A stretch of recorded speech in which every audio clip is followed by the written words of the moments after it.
Jusqu'à présent, il n'y avait aucune réglementation en la matière qui fait que le MRE, Marocain résident à l'étranger, qui revenait au pays et qui s'y installait, était considéré tout simplement comme un Marocain résident.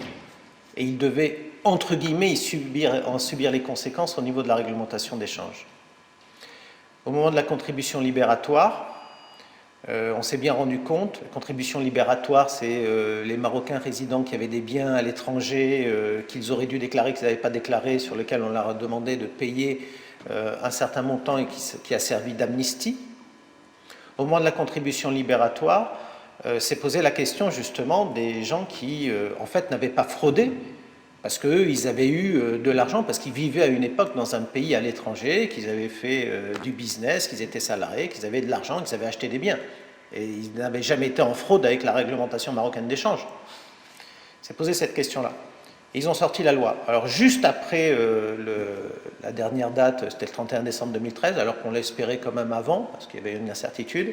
Mais bon, bref, donc ils ont sorti. Cette loi, qui existe maintenant, elle dit la chose suivante.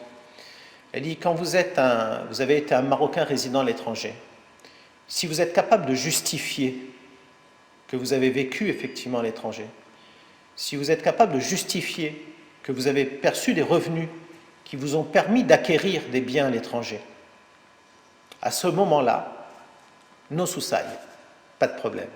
C'est-à-dire que dans ces cas-là, quand vous revenez, vous faites une déclaration, vous avez 1 an pour la faire, faites une déclaration et vous dites, voilà, moi, je suis un Marocain, mais j'ai résidé à l'étranger, voilà, je peux justifier que j'ai vécu à l'étranger, par un certain nombre de documents, d'éléments, etc., qui justifient que vous avez vécu quelque part dans un endroit. Vous justifiez que vous avez gagné de l'argent, voilà, j'ai mes fiches de paye, voilà, j'avais une société, etc., et vous justifiez des biens que vous avez acquis au moyen de cet argent gagné à l'étranger. Voilà, j'ai acheté une maison, j'ai un compte bancaire, etc., etc. Et il n'y a aucun souci. Vous allez être considéré, d'un point de vue de la réglementation d'échange, entre guillemets, comme un Français, pour ses biens à l'étranger. D'accord ?